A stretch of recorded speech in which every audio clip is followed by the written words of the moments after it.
authorities, judges, and my dear friends. I, Srijani HK, from Department of Studies in Zoology, Intercollegiate, ICR. Today I am here to give a presentation on the topic Cancer and Immune Response. Johnson characterized the battle between the cancer and immune system as a tug of war in which the immune system defends against the cancer.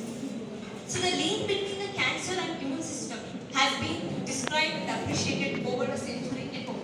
But it was first highlighted by Robert Virtue over 150 years ago.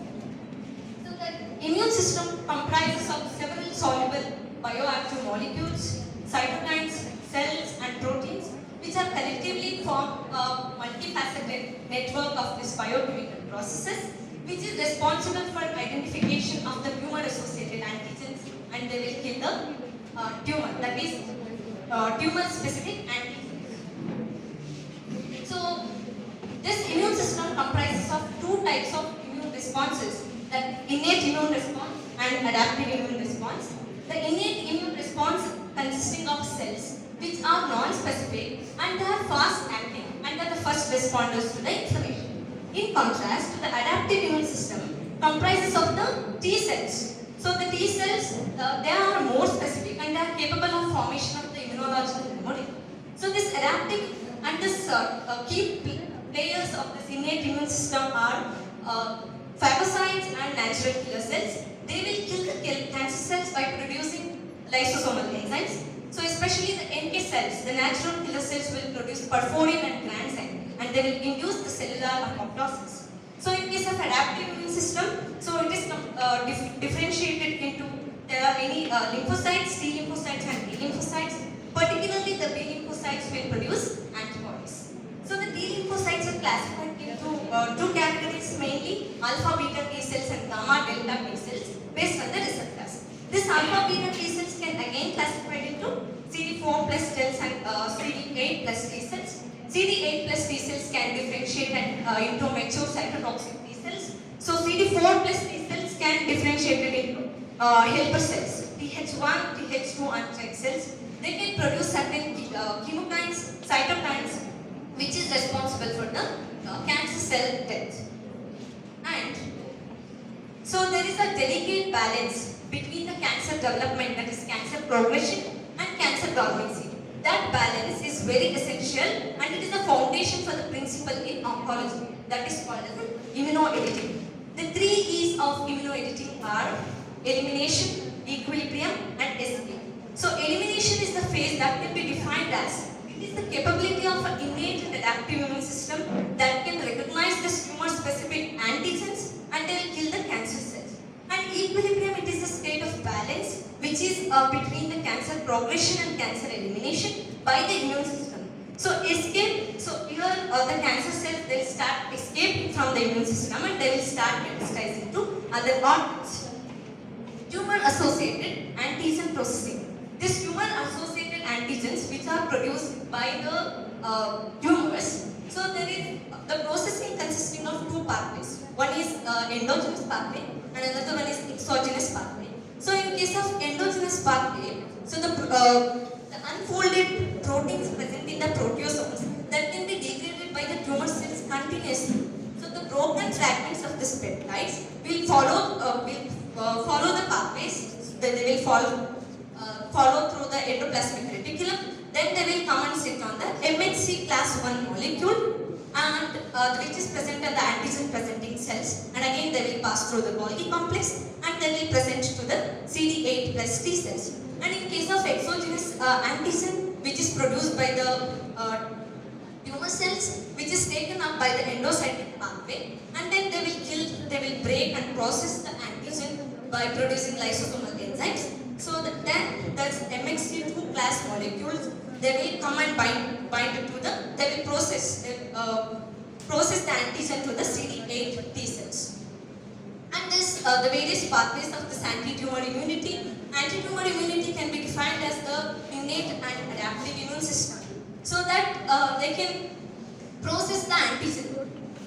So here, the Th cells, as I said, this CD4 plus T cells can differentiate into T helper cells. So Th cells is a very important things that is plays a very important role in anti-tumor immunity, as we can see in this image. So the tumor, mainly the thing is, the T helper cells will not allow the tumor to grow. How it happens? The tumor-associated antigens which is produced by the tumor cells, that can be taken either by the native T cells or can be taken up by the Th17 cells. So the cognate presentation takes place between these cells, and then this Th17 cells, they will produce certain chemotactic factors, that is interleukin 17, and this interleukin 17 and some other factors will call upon other dendritic cells and other immune cells. They will start performing action so that it will avoid the tumor cell to grow. And then the role of Treg cells, so T regulatory cells, which are thought to be produced by the tumor cells itself. So this tumor cells start suppressing the immune system, that is known as immunosuppression. So how it happens? This, as we can see in this picture, so the tumor-associated antigens which are produced by the tumor, which can be taken up by the dendritic cells. So what happens? These tumor cells will also produce certain cytokines, that is IL-10 and TG4, that is transforming growth factor. So which will make the dysfunctioning of the dendritic cells. So here dendritic cell loses property to kill the cancer cells. So and again this TGF, tumor growth factor, so that will convert this CD4 plus CD25 T cell to induced Treg cells, which will enhance the immunosuppression activity. And there will be a clonal expansion of these T cells. Again, this CCL22, it is a chemotactic factor which will enhance this natural Treg cells. The natural Treg cells, which is contained in the CCL4, it is a receptor which will cause the expansion of this clonal T cells. So then immunosuppression action of these Treg cells, as I explained. So the panel B, actually before that, in order to activate the T cells, there are two signals. One is this antigen and MHC complexes should interact with the T cell receptor, and another one signal is co-stimulation. For example, CTLA4 or CD28 that will interact with the B7 family molecule. So here this Treg cells will interact with the B7H1 expression, which will cause the T cell arrest. And again, this Treg cells, the enhanced performance of this secretion of perforin and granzyme, which will cause the dendritic and T cell apoptosis. In panel C, we can see this IDO, intolerant 2,3 dioxygenase. It is an immunomodulatory enzyme, which is responsible for the regulation of this tryptophan, conversion of tryptophan into kynurenine. So this kynurenine is responsible for the T cell apoptosis and energy. So then enhances of this production of IL-10 and TGF-beta, which will also call the dysfunctioning. So as I said, one more role is there of IDO, that is upregulation of the IDO is responsible for the immunosuppression, and it will avoid the tumor growth, it will enhance the tumor growth, and again it can also suppress the tumor suppressor gene, that is BIN1 gene. So it will allow the tumor to grow. And this is the normal and pathological differentiation of myeloid cells, as we can in the normal system. So that the cells, myeloid cells will differentiated into macrophages, dendritic cells and granulocytes. But in case of normal condition, so they will resulting in tumor formation.